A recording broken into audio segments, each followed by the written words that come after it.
don't always get to choose in this life, win and lose in this life, but I'ma prove in this life, we can move in this life. Éric Lacourcière, bienvenue au podcast. Merci beaucoup. Content d'être ici. Moi, je suis très content. Puis, ben c'est ça, j'avais hâte de faire l'entrevue parce que ben tu m'avais contacté sur LinkedIn. Tu m'avais dit, hey, c'est cool ce que tu fais avec Pietro, le gars fiable. Justement, te donner un don significatif à la mission. Puis, comme on parlait avant l'entrevue, ben mon don, moi, c'est en temps. Donc, on fait la production marketing pour lui mensuellement, bénévolement, pour l'aider parce qu'on y croit. T'sais.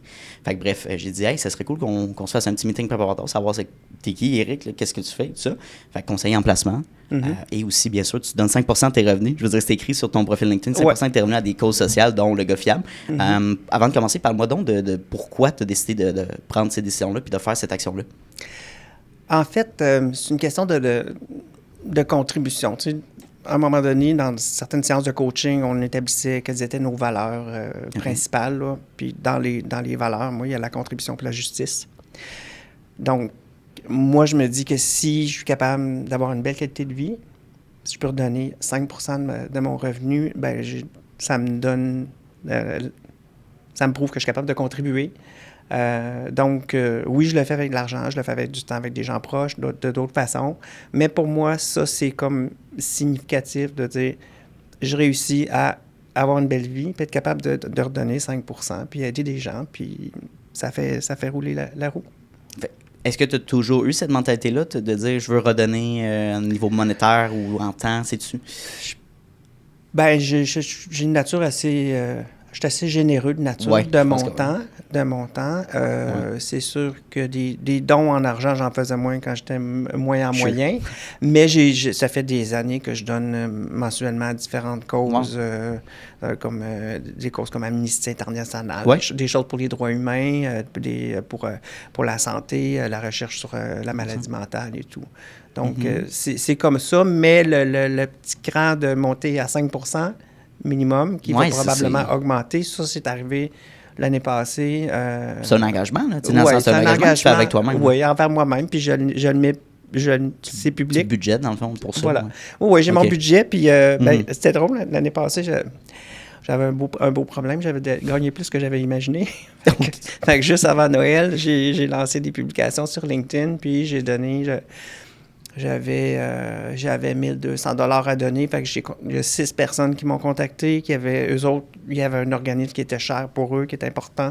Donc, on a connecté, on a discuté de l'objectif de leur organisme et tout, puis je donnais 200 $ à chaque organisme.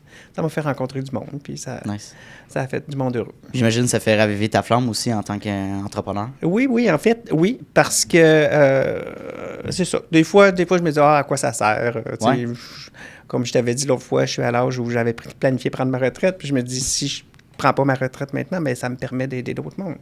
Donc, oui, il y a une question de se donner une mission personnelle. Oui, 100%. Puis on va pouvoir en parler peut-être vers la fin de l'entrevue au niveau de peut-être la vision puis les ambitions que tu as par rapport à ça. Fait que, parle-moi un petit peu de ton background, ton expérience professionnelle, juste avant qu'on parle justement de ton entreprise actuelle. Right? Ben, en fait, mon premier bac, je l'ai fait en administration des affaires. Yeah. J'avais plus l'économie, la finance, moins la comptabilité.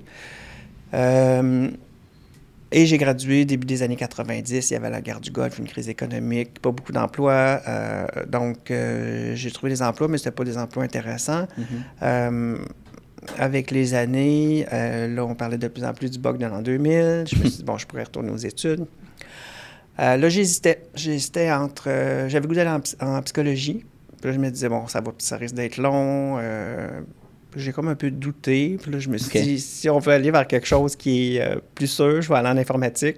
Il va y avoir de la job dans ça. Informatique, excuse-moi, je te coupe. Plus technicien informatique ou plus informatique, coding, programmation? La programmation. Oui, OK, parfait. Fait que là, j'ai fait un deuxième baccalauréat en informatique pure. Et j'ai travaillé dans des systèmes de développement de systèmes de paie et ressources humaines. J'ai ensuite travaillé, à la fin, j'étais coordonnateur dans une grande entreprise. Mais j'avais des insatisfactions. Il y avait des choses que j'aimais pas, tout par rapport au milieu de travail. dans les grandes organisations, tout le côté politique que je trouvais moins agréable. Je trouvais que des fois, ce que je faisais, ça apportait pas grand-chose à la société. Wow. Donc, là, Early on, tu avais cette réflexion. Ouais, ben là, j'étais rendu dans le début de la quarantaine. Là. OK, C'était peut-être ça. C'était peut-être la crise de la quarantaine qui commençait. Et à un certain point, je me suis dit, je sais pas qu'est-ce que je vais faire, mais 55 ans maximum, je veux soit être travailleur autonome ou soit avoir mon entreprise. Je veux faire quelque chose par moi-même. Je veux plus être un employé salarié ou dépendre de quelqu'un. Ouais. De quelqu'un. Ouais. Donc là, ça, c'est un engagement que j'ai pris envers moi. Je ne savais pas du tout ce que j'allais faire. J'espérais avoir une idée de génie pour pouvoir partir d'une compagnie. Ben, j'imagine que tu voulais te relancer peut-être en informatique ou pas du tout, tu voulais changer de domaine?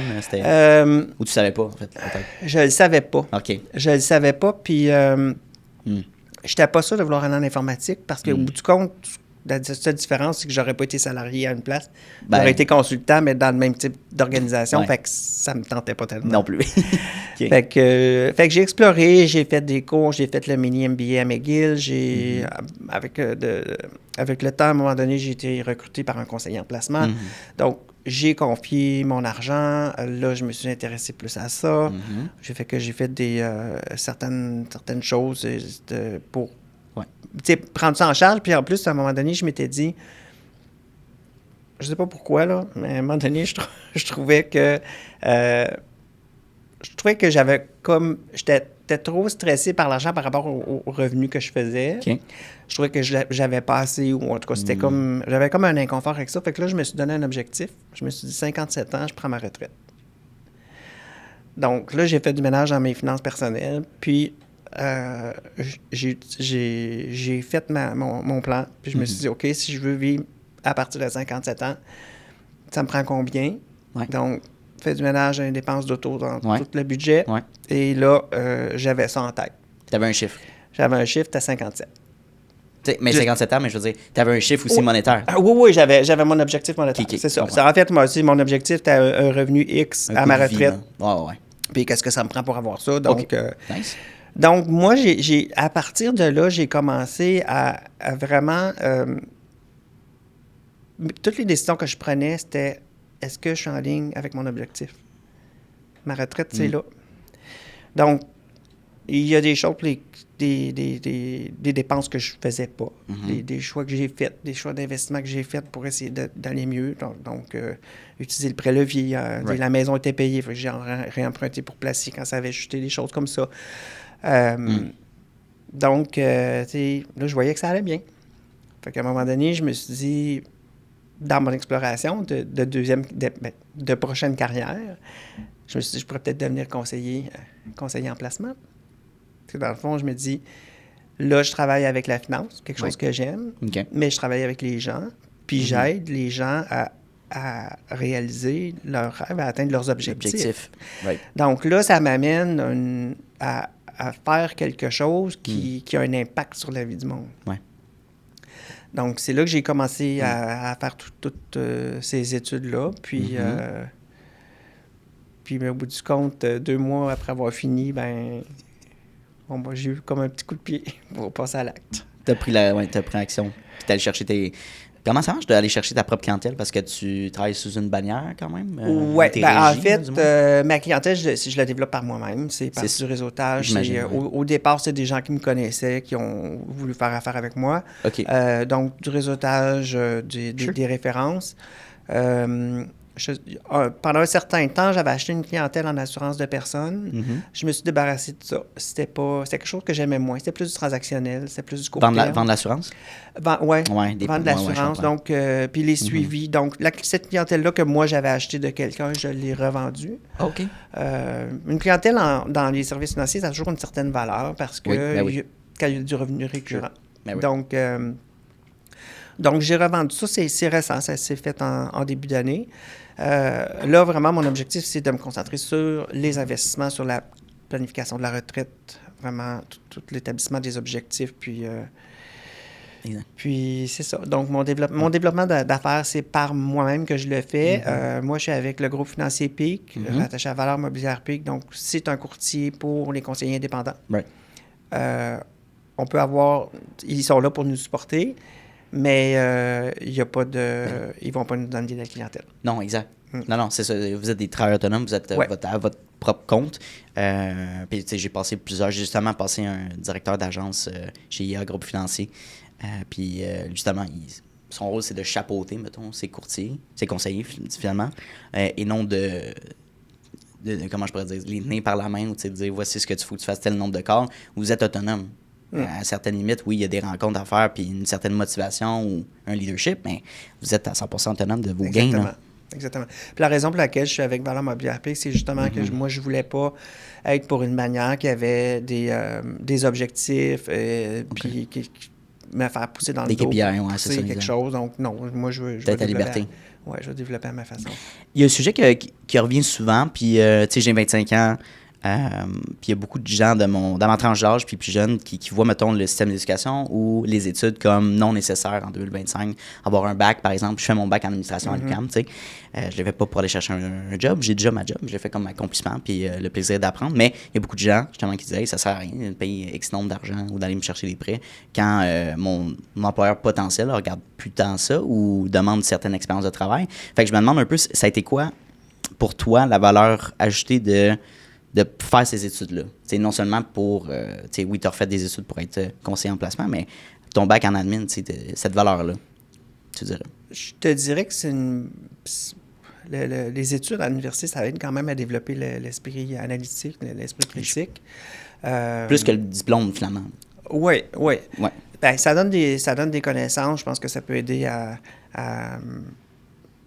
s'organiser, quand tu fais des devoirs, veux pas, là, méthode de travail. Du travail d'équipe, tout ça. Ouais. Ça fait tellement longtemps, par contre. C'est sûr que dans les années plus 90, je pense que le contexte est différent, 100%. Ouais. Aujourd'hui, je pense que c'est ça. Mettons, je suis un employeur, je regarde, oui, ton diplôme, mais peu importe, si tu as plus d'expérience de travail ou est-ce que c'est plus créatif, ben je vais valoriser plus ça que, je sais pas, tu as fait 2-3 bacs ou peu importe. Là. Fait que ça dépend, je pense, de la génération. Oui, je pense que avoir plus qu'un bac, c'est pas nécessairement un atout. Je pense pas. Je comprends. Et si j'avais eu... Moi, si j'avais eu l'idée de devenir conseiller indépendant avant, je l'aurais pas fait. Ouais. Mais pour moi, dans le temps, c'était comme pas pensable. J'étais dans un... ma génération, c'était comme, tu trouves une job, puis tu travailles là. Une stabilité. Jusqu'à ta retraite. Right. Tu vas avoir un fonds de pension. Ouais. C'était ça, la vie. Puis toi, avais-tu une écœur en titre, justement, d'avoir ce job steady-là, finalement, cette facilité-là? Ben, j'aimais pas le milieu. En plus. Fait qu'à un moment donné, je me suis dit, c'est pas vrai que je vais passer ma vie à faire ça, là. Comme je dis souvent, perdre ma vie à la gagner, c'était absolument pas quelque chose que je voulais. Donc, quand j'ai changé, il y avait quelque chose. Quand j'ai perdu mon emploi, je me suis dit, c'est pas vrai que je vais continuer, je vais me rembarquer dans ça. Ça se peut pas. Je me disais, je suis en train de mourir à petit feu. Ouais. Fait qu'il y a quelque chose, puis tous les gens que je connais qui sont devenus travailleurs autonomes ou entrepreneurs, il y a quelque chose comme ça. Il y a comme quelque chose qu'on a qui est comme... On est en train de s'éteindre. Ouais, à se gruger de l'intérieur. Ouais. Ça, c'est quand même fou. Ouais. Puis tu sais, de passer sa vie à espérer que le bonheur va arriver à la retraite. T'sais, récemment, j'ai dit à une amie, j'ai dit, c'est parce que t'es pas heureuse maintenant, je pense pas que tu vas être heureuse plus tard. C'est pas parce que tu n'auras plus de patron. Fait que... C'est pas vrai, ça. Ben oui, c'est le fun d'un fonds de pension. Puis dire, malheureusement, on a tous des tantes, des oncles qui moi, il me reste X nombre d'années, puis ils comptent les heures, puis ils ont des applications qui... c'est comme... C'est pas un flex, là. Je veux dire, malheureusement, t'es malheureux dans ton travail, puis que tu te dis, ouais, après X nombre d'années, je sacrifie un peu mon temps en ce moment pour, mettons, à ma retraite pour voyager et tout ça. Mais t'as aucune assurance que tu vas être en santé ou assez d'énergie ou que tu vas vouloir voyager. C'est pas vrai que tu vas développer une passion pour aller voyager l'Europe, là, si t'as jamais essayé. Puis, exactement. Right. Il y a des gens qui sont épuisés d'être toujours avec le trop d'activités, trop de... Sure. Est-ce que vraiment ta retraite, tu vas vouloir toujours être parti. Exact. Je suis pas sûr. Puis après ça, ben tu sais pas, là, il peut y avoir une pandémie, hein, comme moi je connais Comme on a quelqu'un vécu. qui voulait prendre sa retraite, puis elle était bien malheureuse parce qu'elle était clouée chez elle, comme le reste du monde. Fait qu'à un moment donné, c'est ça, il faut pas... souvent quand je dis il faut pas perdre sa vie à la gagner, c'est de dire, est-ce que je fais, est-ce que je le fais en acceptant d'être malheureux, en espérant que je vais être heureux plus tard? Moi, je pense qu'il est là le problème. Là. Ouais. Oui, il y a des gens qui ont une carrière qui n'est pas... c'est pas ce qui les passionne.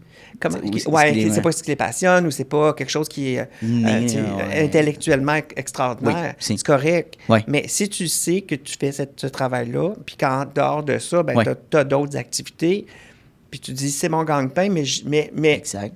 J'ai du plaisir quand même, parce qu'il y a moyen d'avoir du plaisir pareil. 100%. J'ai travaillé comme serveur dans des restaurants, puis on avait du fun. C'est loin d'être la carrière qui est plus... qui est remplie... Non, mais je pense que il y a un concept qui est intéressant, c'est que les gens, justement, ils ont peut-être un job 9 to 5 à temps plein, mais qui ont une activité on the side, fait qu'ils commencent à tranquillement développer un peu leur qualité de travail autonome, puis ils ont leur argent qui est stable, qui peut-être qu'ils vont permettre d'investir dans ce projet-là, de réutiliser cet argent-là pour justement bâtir ce side projet-là qui peut-être va prendre de l'ampleur, j'espère, et potentiellement prendre la place de cet emploi-là qui ne t'amène peut-être plus de passion.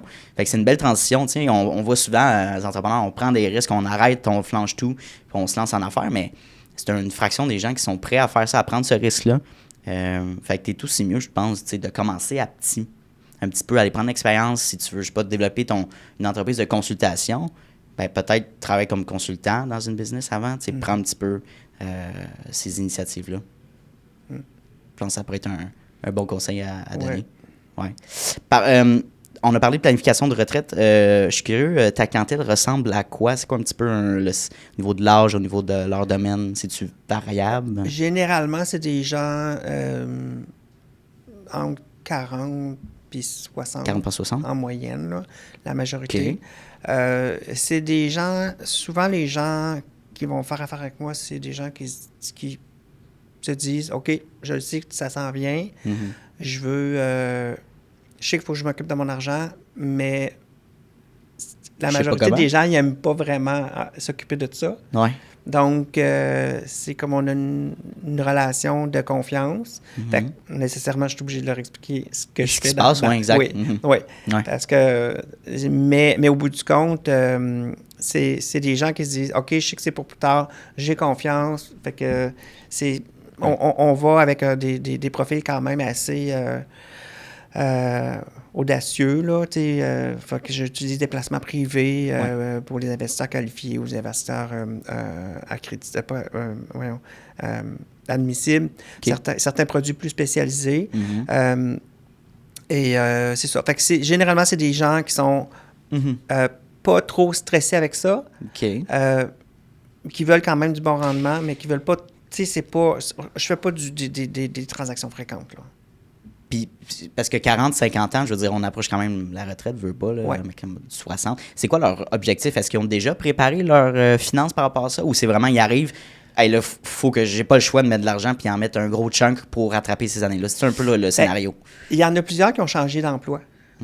Donc, en changeant d'emploi, là, il y a le fonds de pension qui est accumulé aux différents endroits. Fait que là, on rapatrie ça. Puis là, on a une meilleure idée. Puis là, vraiment, ça aide à faire la planification pour dire, OK, avec ce que tu as maintenant, si tu continues à économiser, tu devrais avoir un revenu X en estimant que tu meurs à 95 ans. Moi, je tourne toujours sans farce, là. Là, des fois, je dis, à quel âge tu veux mourir? Mais tu sais, honnêtement, 95, puis avec les avancées de la science, probablement, ça va être du 120, 130, 30 en moyenne. Mais oui, c'est intéressant. Donc, c'est ça. Fait que c'est l'important. Puis après, je les amène à réfléchir aussi parce que justement, la question de j'ai besoin de combien pour ma retraite, ça dépend. Là. Si tu as perdu ta vie à la gagner puis tu n'as rien fait de ta vie, puis tu penses que tu vas jouer au golf, tu vas faire le tour du monde, tu vas faire des croisières, tout ça, ça va coûter avec plus cher. Avec 50 000 par année, là. Non, c'est ça. Fait que la fameuse règle du 70 %, là, je trouve que ça vaut rien du tout, cette règle-là. Peux-tu l'expliquer?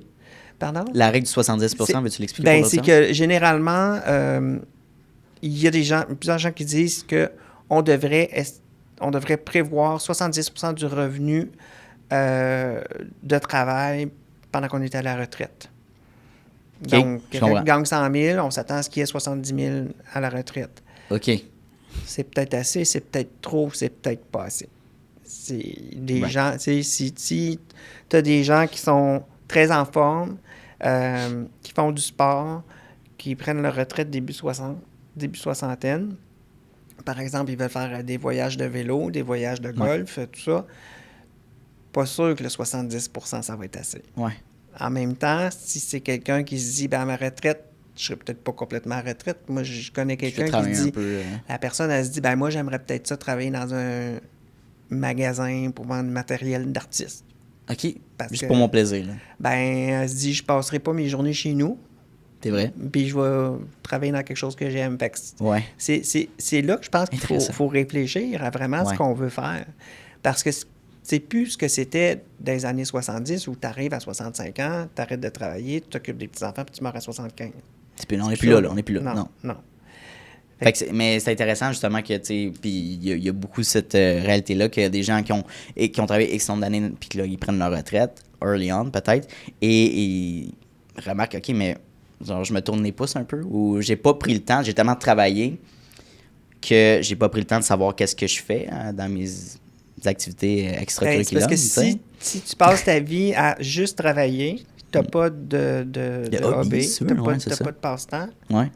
à ta retraite, Tu vas- ça sera pas agréable. Là. Tu vas t'ennuyer. Fait que souvent, ben, puis je pense que c'est sain aussi là, d'aller peut-être à revenir à un travail ou peut-être essayer un nouveau travail, justement, comme tu dis. Puis, est-ce que tu dois avoir un certain profil, autant des entrepreneurs que des employés Ouais. dans tes clients? Fait qu'un entrepreneur, est-ce que moi, je me vois pas justement m'arrêter à 100%, peut-être évoluer, dans le sens que délégation de l'entreprise, mais dire peut-être plus de prestations au niveau des conférences, tu sais, du coaching, de la consultation, je me projette dans le futur, là. Mais ça ferait du sens et non juste m'arrêter puis aller, je sais pas, dans le sud. Ben, tout le la temps, plupart là. du temps, les entrepreneurs, ils n'arrêtent pas complètement. Ben, j'imagine, parce qu'on n'a pas. À moins d'être forcés puis de vendre la compagnie, puis là, tout d'un coup, ils n'ont pas le choix. Là. Ouais, c'est ça. Mais souvent, il y a des gens qui veulent. Ils se réalisent avec ce qu'ils font. Hmm. Contrairement à quelqu'un qui aurait un job de fonctionnaire qui, lui, c'est comme, OK, je fais 9 à 5, Ouais. puis à 58 C'est fini, ans, 60 ans, c'est fini, j'ai mes années Ouais. de service. Fait que, mais ce que je vois, c'est qu'il y a des gens qui continuent aussi. Des gens, des anciens collègues en informatique que Ok. je sais qui continuent à travailler comme consultant un petit Sure. peu. Parce que ben ils sont mariés avec quelqu'un de plus jeune. Ouais. Fait qu'à ce moment-là, c'est l'autre chose aussi. Ben oui. Tu fais des choses en couple, mais là, il y a encore un des deux qui travaille. À un moment, Mais le temps peut être long. Fait que là, tu te dis, bon, OK, ben, si je fais ce que j'aime, c'est parce Ouais. que là, on n'est plus dans le même état d'esprit. Là, exact. là c'est je décide de travailler Oui. et si on est capable de mettre nos conditions, ben c'est beaucoup plus agréable. À ce moment-là, c'est comme un passe-temps, mais payant. Ben, à 100%, tu sais, c'est ça. Puis peut-être que justement, un employé classique qui arrive vers la retraite, qui dit, hey, j'ai jamais essayé, j'ai toujours voulu peut-être m'essayer à mon compte, qui essaye peut-être, puis là, il y a juste pas 2-3 clients, puis un certain revenu supplémentaire, mais qui a 100% sa liberté, qui travaille juste avec des gens qui adorent, tu sais, puis vice-versa. Ça aussi, c'est une liberté qui est intéressante, tu sais, Ouais. pour la retraite. Mais c'est ça, je pense qu'on a une vision un peu limitée de la retraite, de dire comme on s'assoit sur notre steak puis on regarde la TV, là, tu sais, je pense qu'il y a beaucoup plus que ça, là, on attend la mort un peu, là. Ouais. C'est un peu triste. 40-50 ans, tu sais, je suis curieux, tu sais, disons que tu parles à moi qui a 25 ans, ça serait quoi les bons steps à prendre, disons, tu sais, pour, mettons, se rendre à cet âge-là, préparer une retraite qui a du sens? Fait que c'est quoi les questions qu'on devrait répondre? Fait que, tu sais, j'imagine que ça fait partie des questions que tu poses à tes clients de c'est quoi tes hobbies? Tu sais, est-ce que tu aimes ça voyager? Est-ce que tu n'aimes pas ça voyager? Tu sais, est-ce que tu fais du vélo? Quel genre de questions qu'on devrait se poser pour bien préparer? Écoute, moi, mes clients, depuis un an, je leur propose un document que j'appelle le plan de projet de vie. Fait que là, on est dans une question un petit peu C'est hot, plus... ça. un petit peu Plus personnel, hein? Ouais, un Ouais. petit peu plus philosophique. OK, ouais. Je vais prendre un petit gorgée de café. Ouais, plus philo. Même, c'est important. là. Mais, parce que moi, souvent, je dis, tu sais, la vie, c'est un projet. Fait que on est tous bien de tout faire ce qu'on peut pour le réussir. Parce que Ok. souvent, c'est ça, on travaille, on se dit, je vais moi, j'ai hâte à ma retraite, mais on ne sait pas quoi faire de notre retraite. Ah ouais. Puis on n'a pas non plus clairement établi nos objectifs.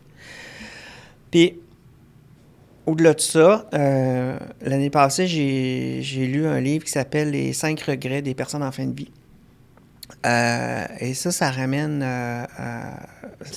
vraiment à réfléchir. Parce que généralement, les gens disent « Je regrette de ne pas avoir vécu la vie que je voulais. Je regrette de ne pas avoir gardé contact avec mes amis.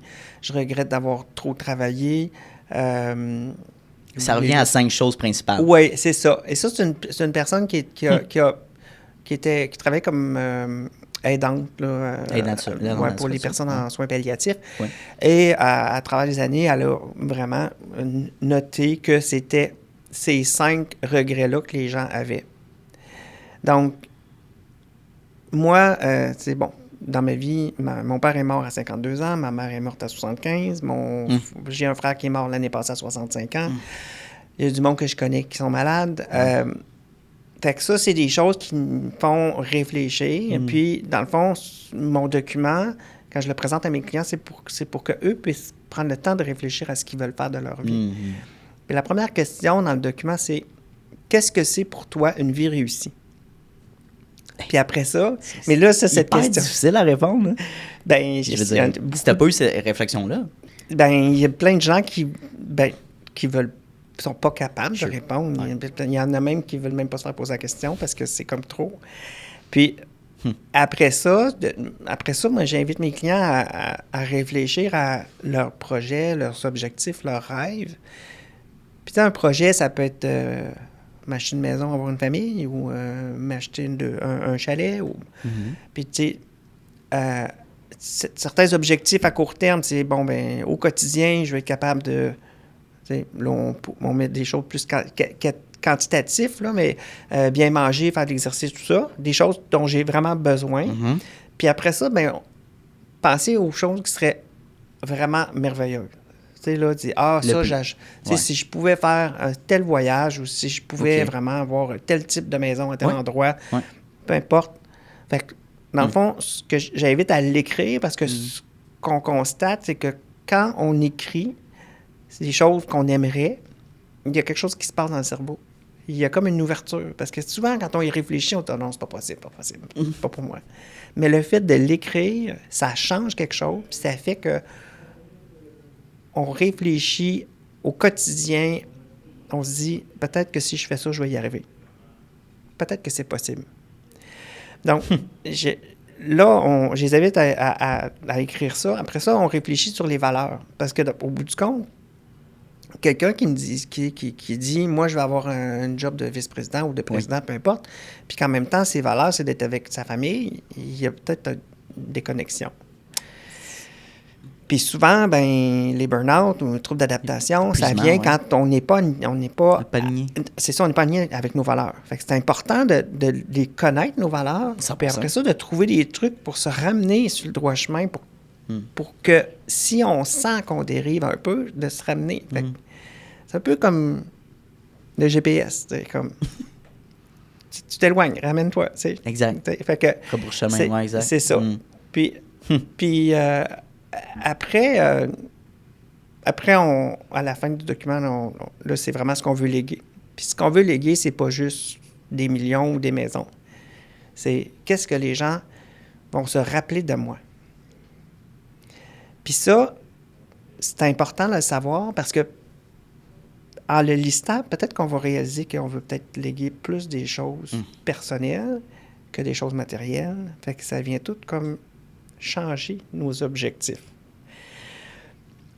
C'est sûr que ça nous prend de l'argent pour la retraite. Oui. Mais des fois, on stresse parce qu'on pense qu'on en a besoin de plus qu'on en a réellement besoin. Parce qu'on pense qu'on a besoin de matériel, Les 2 plus grosses dépenses qu'on parle souvent dans le podcast, puis je veux dire, tout le monde sait ça, là, mais c'est ton char, ton paiement de char, si t'en as un, puis ta maison, ton logis. Après, la maison, le mortgage, je comprends, là, mais ton paiement de char, je pense qu'on peut... T'sais, pourquoi tu veux t'acheter une Audi? Pourquoi tu veux t'acheter une BM? Est-ce que tu es un passionné de la mécanique ou tu aimes le branding du logo, puis de la réputation que ça amène? Je pense que c'est ce questionnement-là à avoir. Puis parce que, c'est ça, tu dis justement, j'ai-tu besoin de faire... Mettons quelqu'un qui dit, ben je veux faire 300 000 par année. OK, mais pourquoi t'es pas en bien à 100 000 en ce moment? Qu'est-ce que tu veux faire avec le 200 000 de plus? Je sais pas, juste faire plus d'argent, puis j'imagine que c'est pour s'acheter des biens, mais ces biens intrinsèques-là vont pas t'amener du bonheur, peut-être à court terme, là. Ouais. Right? En tout cas, je parle peut-être en... Il n'y a pas de mal à vouloir plus puis à vouloir s'acheter une voiture de luxe ou une sacoche Louis Vuitton ou peu importe, là, tu sais. Exact. Mais au bout du compte, si ce besoin-là qu'on se crée nous amène à un stress, parce que finalement, la job qu'on est obligé d'avoir pour subvenir à nos besoins est plus stressante que ça devrait, bien là, c'est là qu'est le problème. Puis souvent, moi, si j'ai une cliente l'autre fois m'appelle, elle dit « J'ai besoin de conseils. » J'ai dit « C'est pour changer d'auto? » Non. C'était quel char que je devrais acheter? C'était pour ça. Oh, pour vrai? Elle a changé, là. Elle t'a demandé quel véhicule je devrais acheter. Non, elle avait vu un véhicule, mais là, elle voulait savoir si elle empruntait ou elle retirait de l'argent. Puis j'ai dit, mais pourquoi tu changes d'auto? Fait que, moi, je la challenge parce que elle n'est pas hyper riche. Fait que là, c'est ça. Mais au bout du compte, après, je dis, c'est correct, achète-la ton auto. Mais tu le sais là, que ça a ça comme impact. Pendant X nombre de temps. C'est ça. Au bout du compte, tu sais, moi, la dernière auto que j'ai achetée, elle a coûté bien plus cher que j'aurais pensé. Ouais. Mais si je suis capable de me dire, ben ça ne change rien dans ma vie, puis là, j'ai ce plaisir-là. Fait l'idée de l'argent, du budget, c'est pas d'être toujours comme à diète tout le temps. Gratte-saine. Non. On n'est pas là. C'est de se dire, là, je décide que pour ça, je dépense. Mais il y a des choses pour lesquelles je dépense pas autant. Tu sais, moi, je pense que dans mon début en entrepreneuriat, j'avais la mentalité de faire beaucoup d'être, mettons, faire plus d'argent tout le temps, beaucoup plus pour aller chercher ces biens-là un peu, qui est flashy, qui est intéressant. Puis je me dis, mais si je fais, mettons, je sais pas, 10 podcasts de plus par mois, mais que c'est 10 personnes que je suis pas vraiment aligné ou que, tu sais, ça me stresse ou, tu sais, la relation va être moyenne, est-ce que ça vaut la peine, tu sais, pour, je sais pas, payer un paiement de plus, là, tu sais, je suis comme, j'aime mieux en faire moins, mais de qualité. Puis avoir plus de contrôle sur mon temps aussi. Tu sais, je pense que cette valeur-là, mais moi, c'est en vieillissant, je découvre que le char ne m'intéresse plus. Là, dans le sens, j'ai un Hyundai Santa Fe 2012, je le répare, il va bien, il roule bien, A à Z, point A, point B, puis there you go. Si j'ai de l'argent qui pleut d'un coup, je vais peut-être me gâter, mais je le vois pas comme une nécessité ou un goal en soi. Fait que je pense... Il y a beaucoup de gens peut-être qui sont dans cette situation-là, qui sont peut-être bernés par les publicités et le marketing. Puis je suis dans le domaine, là, je suis un peu... Mais berné par ça, fait que biaisé par ça. Mais oui, fait que c'est un questionnement à avoir, à savoir, est-ce que tu as besoin, mettons, de la grosse maison avec 2 garages, tu sais, comme à Fontainebleau, as-tu besoin de ça? Ou il y a le concept des mini-maisons aussi qui est intéressant. Tu sais. Il y a différentes alternatives. Puis on peut peut-être finir sur ce sujet-là, tu sais, l'immobilier. Au Québec, c'est extrêmement difficile et accessible. Quand je suis allé au Manitoba, une maison conventionnelle ici, mettons, c'est, je sais pas, mettons à Laval, 600 000, mettons un jumelin dans ce là 650. Une maison comparable à Winnipeg, c'est 350 000, c'est 300 000, c'est beaucoup plus accessible avec un terrain, tout ça. Fait que je pense qu'il y a cette possibilité-là de trouver des alternatives et non de rester dans son lieu. Fait que bref, je m'éloigne un peu du sujet, mais c'est des sujets intéressants. Fait que bref, quel genre d'autres questions que tes clients pourraient te demander? Est-ce qu'ils disent, moi, pour ma retraite, je veux me permettre de voyager 3 à 4 fois par année? Comment on budgète? Comment on prépare ça? Ben, tu vois, j'ai un couple de clients là, qui prend sa retraite le mois prochain. Ouais. Donc là, ce qu'on a établi, c'est on sait que dans les premières années, eux, ils veulent faire certains voyages. Okay. Donc, on sait qu'il va y avoir des dépenses supplémentaires pour ça. Ouais. Puis après ça, ben ça va se calmer. Fait que ça, c'est des choses qu'on planifie. C'est sûr qu'avec les logiciels pour la projection de retraite, c'est ça que je fais. Si j'ai des clients qui ont 2 maisons, un chalet de maison, résidence principale, on planifie la vente d'un des deux parce qu'à un moment donné, à 75-80 ans... Ça n'arrive pas. Non, ça n'arrive pas. Bien, juste l'entretien aussi, là, on ne regarde pas ça, mais... Oui, c'est ça. Donc, il y a une question de capacité physique puis de volonté. À un moment donné, les gens veulent... Fait que ça, c'est des choses qu'on regarde. Puis chaque cas est différent. Fait que c'est sûr que les gens me disent que c'est ça. Quand on me dit, ça prend combien pour la retraite? Je dis, bien, ça dépend. Moi, souvent, quelqu'un me demandait ça souvent il y a quelques années. J'étais comme...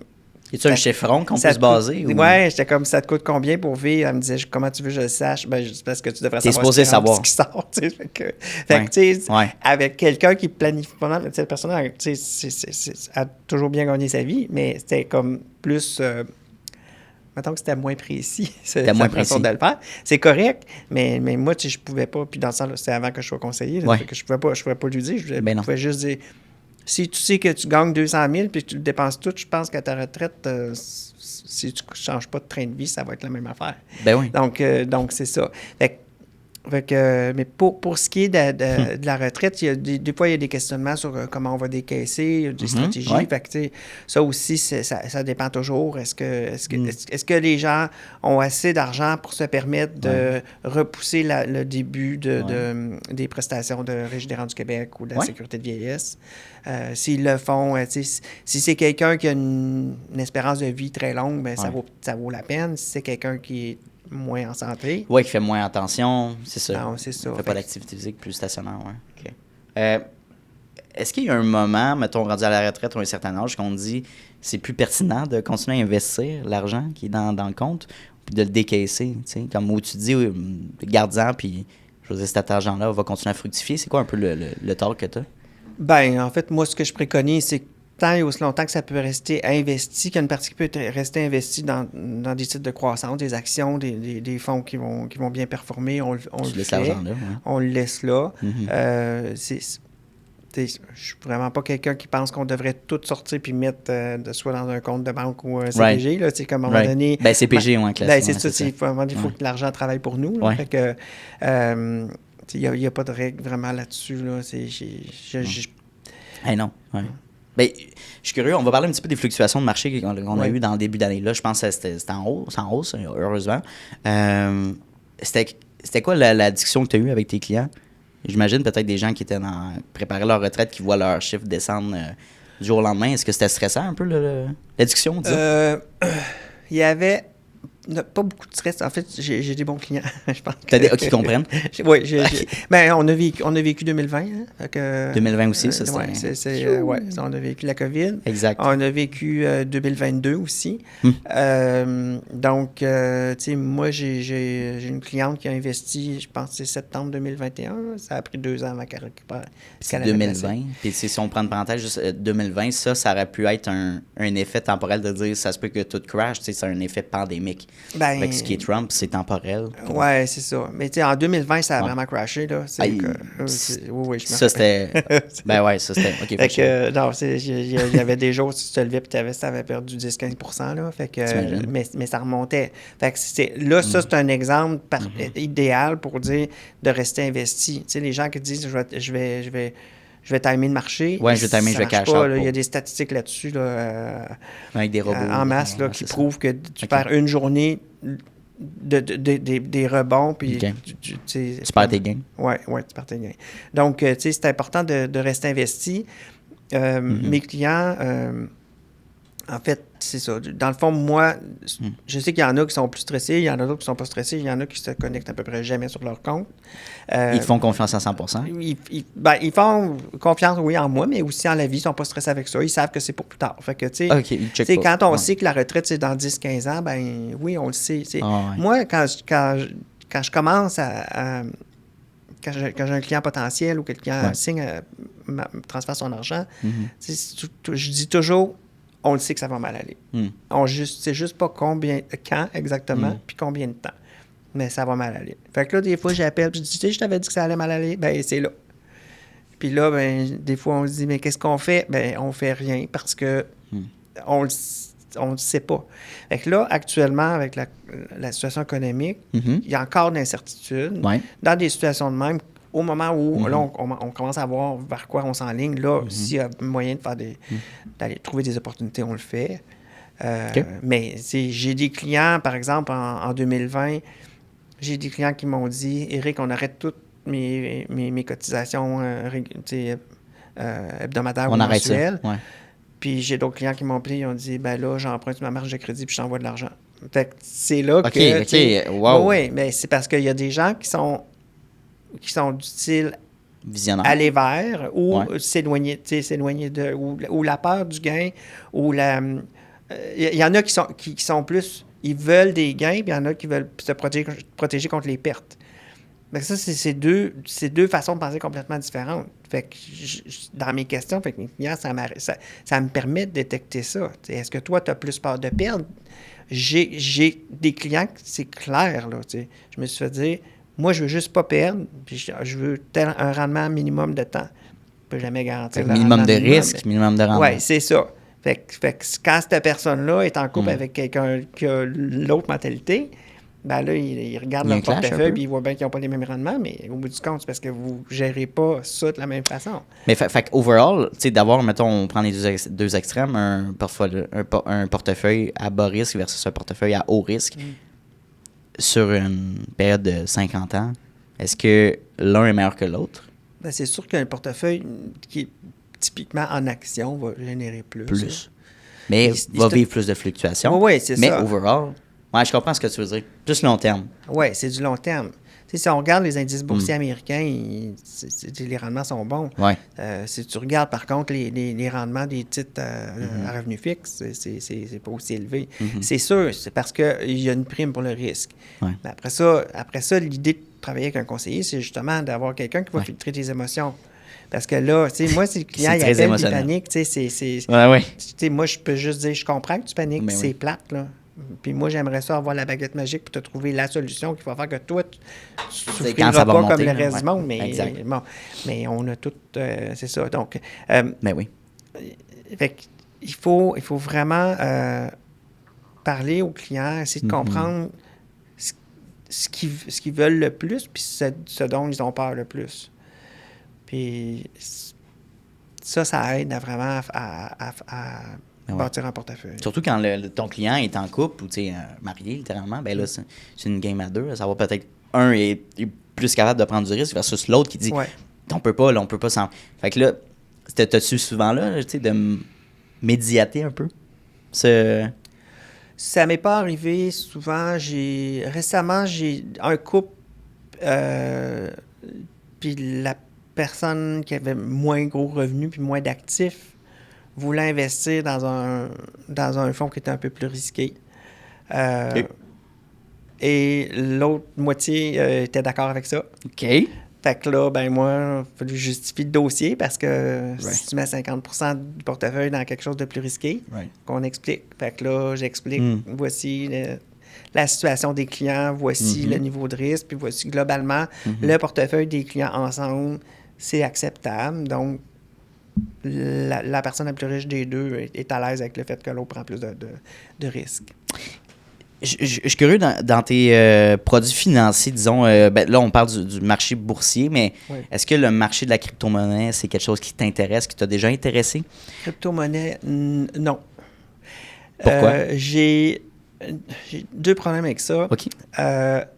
Premièrement, je trouve que socialement, c'est inacceptable d'avoir une monnaie qui permet de faire tout de façon anonyme.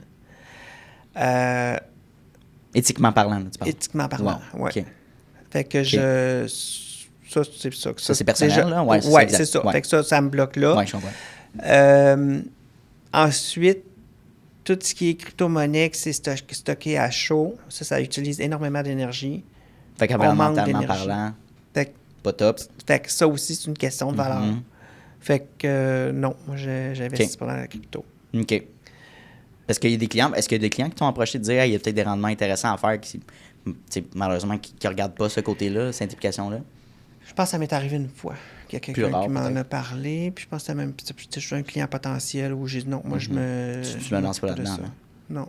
Oui, puis tu sais, je crois, si je me trompe pas, la valeur d'une crypto-monnaie, c'est basé sur quelqu'un dit que ça vaut ça, l'autre dit que ça vaut plus ça, fait que ça... Tandis que Apple, stock d'Apple est basé sur les infrastructures, les actifs, les ventes, une actual entreprise. C'est ça. Mais tu sais, moi, ce que je préconise, c'est de l'investissement à long terme. Tu sais, moi, ce que je veux, c'est qu'on soit rassuré que notre portefeuille. OK. Pour moi, là, placer l'argent pour la retraite, c'est pas comme aller à la chasse. Tu sais, aller à la chasse, là, tu sais, c'est comme, OK, il faut que tu trouves le plus gros chevreuil. Puis non, c'est pas ça, là. Là, moi, c'est du long terme. Je bâtis des portefeuilles. Quand je peux, autant que possible, je mets des placements privés, comme les grandes caisses de retraite le font, pour moins de volatilité, plus de rendement. Donc, c'est vraiment une philosophie de long terme. Parce que ce qu'on veut au quotidien, c'est être capable de prendre notre énergie pour faire ce qui est important au quotidien et non pas stresser parce qu'il y a un tweet ou une... Oui. Fait qu'idéalement, c'est la réaction à avoir, comme on disait tantôt, c'est de laisser ça... de ne pas regarder trop nos chiffres. Oui, les nouvelles s'intéressaient à ça, mais on va peut-être amener un astérix à ça, dans savoir, je suis un client, je t'approche, je veux pas pantoute toucher à ça, je te mets mon argent entre les mains, je te fais confiance, tu es un expert, avec raison. Est-ce que on devrait minimalement s'intéresser quand même ou regarder ou s'éduquer sur les marchés boursiers ou au contraire, c'est pas nécessaire peut-être? Je sais pas, c'est quoi ton discours par rapport à ça? En fait, moi, avec mes clients qui sont vraiment néophytes, là, on part de la base.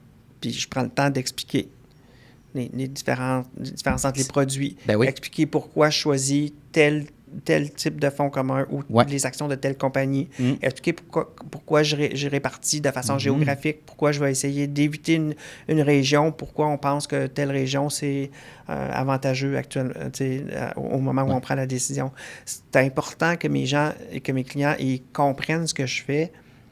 Puis quand ils me posent des questions, c'est toujours...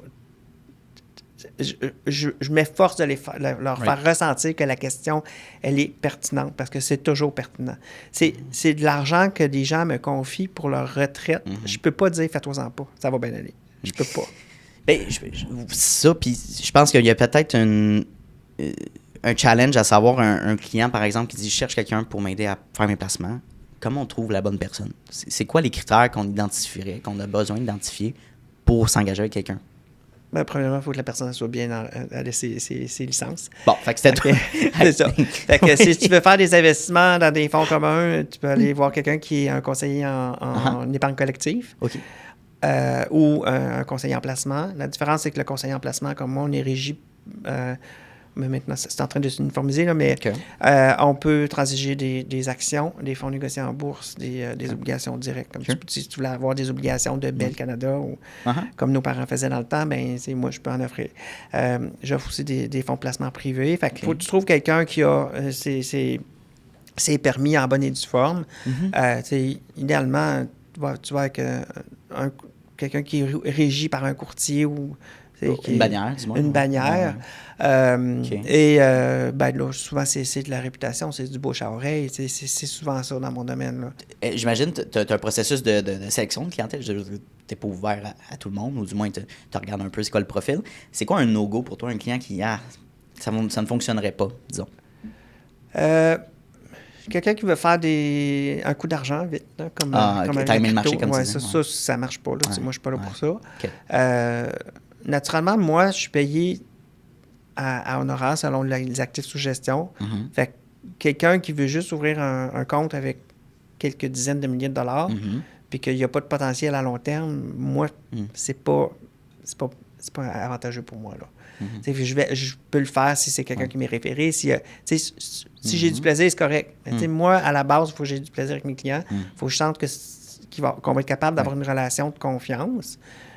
Après ça, oui, c'est sûr qu'il y a un minimum d'actifs sous gestion. Il faut que ce soit quelqu'un qui pense... Qui est sérieux, peut-être? Pardon? Qui est sérieux dans sa démarche, quelqu'un qui est sérieux au long terme. Oui, c'est ça. Parce que, tu sais, veux pas, là, l'ouverture de compte, toute la documentation qu'on doit faire, le temps qu'on prend à expliquer aux gens, c'est quand même beaucoup d'énergie. Donc, les conseillers, comme moi, les conseillers indépendants, on n'a aucun revenu autre que les commissions qui sont générées, les honoraires. Donc, à quelque part... c'est un donnant-donnant. C'est ça. Fait que, tu sais, puis moi aussi, c'est un choix que j'ai fait. Je travaille seul. J'ai pas d'équipe. Pour le moment, je vais peut-être à un moment donné m'associer avec quelqu'un. Je vais peut-être juste partager le surplus de travail au besoin ou planifier la retraite, mais... Parce que dans notre métier préparatoire, justement, on avait posé la question, tu sais, t'avais-tu un intérêt à bâtir une équipe ou des gens qui travaillent en dessous de toi? Fait que là, t'as amené justement la partie d'être associé avec quelqu'un? Bien, c'est qu'en fait, nous, on est travailleurs autonomes, fait que c'est sûr que si moi, il m'arrive quelque chose, si je deviens malade, si je décède, il va falloir que quelqu'un s'occupe de mes clients. Donc, c'est sûr que pour le besoin de mes clients, il faut que je m'assure qu'il y a quelqu'un qui va pouvoir prendre la relève. Ouais. Fait que oui, c'est quelque chose qui va arriver, mais moi, j'ai pas... en tout cas, pour le moment, j'ai pas d'intérêt je veux pas embaucher quelqu'un puis payer quelqu'un qui va travailler pour moi. J'ai pas le goût de faire ça. C'est-tu parce que tu veux pas avoir une implication de responsabilité de plus? T'es bien seul? C'est de former? C'est quoi un peu le challenge? C'est que dans le fond, moi, j'ai décidé d'être conseiller pour travailler avec mes clients. Je comprends. Donc, c'est comme une relation comme d'expert conseil. Ouais. Et je me suis pas lancé dans ça pour bâtir une entreprise. Pour déléguer. Pour déléguer. Tu veux continuellement avoir ces connexions-là avec ces Exactement. Fait que moi, mes clients, sens. quand ils m'appellent, je les connais tous, mes clients, puis je sais ce qu'ils ont dans leur portefeuille. Fait que, c'est là c'est un choix que j'ai fait d'offrir un service qui est très personnalisé. Ça a ses limites, mais de toute façon, j'ai jamais eu la prétention de donner le conseiller qui avait le plus gros actif de gestion. C'est pas mon objectif. Non. Mon objectif, c'est d'avoir du fun puis que mes clients soient bien satisfaits. Comme ça. On arrive vers la dernière section de l'entrevue. On va parler un petit peu des objectifs. Fait que 2025, est-ce que justement c'est l'objectif de trouver ton associé? As-tu déjà quelqu'un là, en fort? Puis, au niveau de peut-être ton implication sociale, est-ce que tu veux augmenter ton 5%, aller chercher d'autres personnes que tu aimerais investir? Bref, ça ressemble à quoi tes objectifs? Mes objectifs, en fait, pour 2025, c'est... oui, je vais trouver quelqu'un avec qui je pourrais planifier la relève. Là. Juste discuter la relève. un peu. Okay. Ben, en fait, planifier au cas où je tombe malade ou je meurs. On veut pas là, mais... On sait tout comment arriver, on sait pas quand. Donc, oui, il y a ça. C'est sûr que moi, mon objectif, c'est d'aller chercher quelques clients de plus. Okay. Comme je disais tantôt, j'ai pas l'intention d'avoir des centaines de clients. Donc, moi, cette année, ce que je veux, c'est vraiment livrer mon message, de dire aux gens que, tu sais, on a juste une vie à vivre. On est mieux de la... Tu sais, vivons-la d'une façon, tu sais, pleinement. Okay? Ouais. L'argent, c'est un outil qu'on a pour réaliser ce qu'on veut réaliser. Ouais. Si on ne sait pas ce qu'on veut faire, ça ne sert à rien. Si je monte dans le taxi puis je ne dis pas au chauffeur où je vais aller, on va tourner en rond pas mal longtemps. Donc, le message, c'est ça. Puis le message, c'est de dire, oui, il faut s'occuper de nos finances personnelles. Puis c'est pas vrai que c'est si compliqué que ça. Si on fait affaire avec un conseiller, le conseiller est capable de nous expliquer, qu'on comprenne comme il faut, on prend des choix éclairés, puis après ça, on se concentre sur ce qu'on veut vraiment faire de notre vie.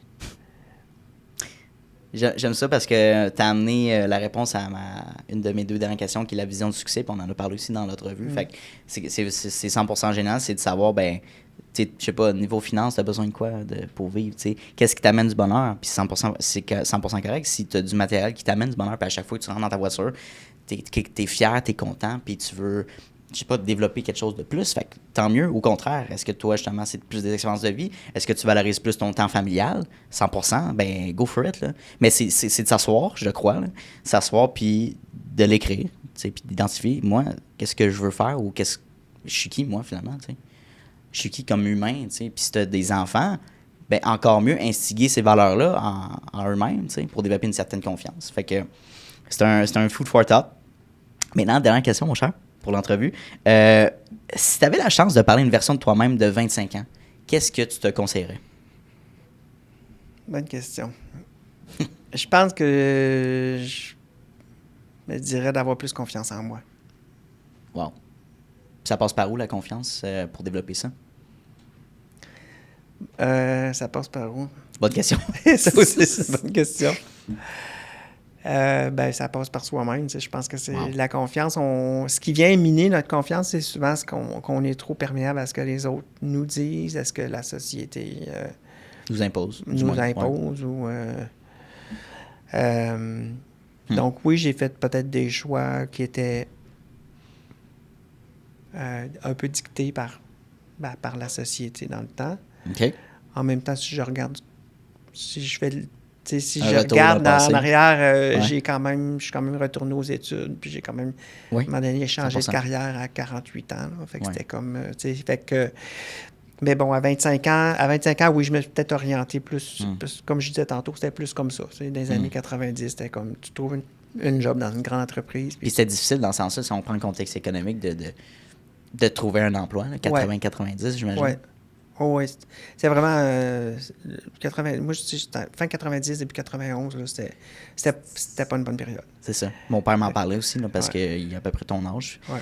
Puis, je veux dire, il y avait des postes qui se coupaient, puis il fallait vraiment que tu te démarques, que tu travailles beaucoup plus que la moyenne. Fait que oui, dans un contexte comme ça, je veux dire, on recrée ça en 2025. Probablement que ça serait le cas encore, que les gens feraient plus attention à ça. Fait que, écoute, Éric, ça a été plus qu'un plaisir de te recevoir. J'avais vraiment hâte à notre entrevue ce matin. Puis ce que je propose à mes invités, c'est toujours faire un part 2 dans 6 mois. Okay. Fait que j'aimerais vraiment te recevoir encore une fois si tu as toujours l'intérêt. Excellent. 100%. Merci encore pour ton passage et ton temps. Merci beaucoup de m'avoir invité. Of course. Merci. Hey, salut, ça fait déjà la 2e fois qu'on se voit dans cette même vidéo-là. Donc, merci de ton attention, puis merci de ta discipline, parce que c'est un mince pourcentage des gens qui sont capables d'écouter du début de l'épisode jusqu'à la fin. Donc, merci beaucoup de ta discipline. Ça démontre énormément de motivation de ta part et bien sûr d'un aspect important de l'entrepreneuriat que oui, la motivation c'est important, mais la discipline c'est encore plus important. Donc, merci de ton attention. La meilleure manière que tu peux me repayer pour ce podcast-là, c'est tout simplement de repartager le podcast dans des Instagram Stories, d'en parler avec tes amis, d'envoyer le lien à tes amis. Hey, Mathis, va donc écouter cet épisode-là, c'est super intéressant. Ça vaut de l'or, puis ça va me permettre d'aller faire croître le podcast à un niveau exponentiel. Donc, merci beaucoup pour ton aide et ton intérêt pour le podcast. Et bien sûr, on se revoit la semaine prochaine dès jeudi midi pour un nouvel épisode. Donc, bonne journée à toi.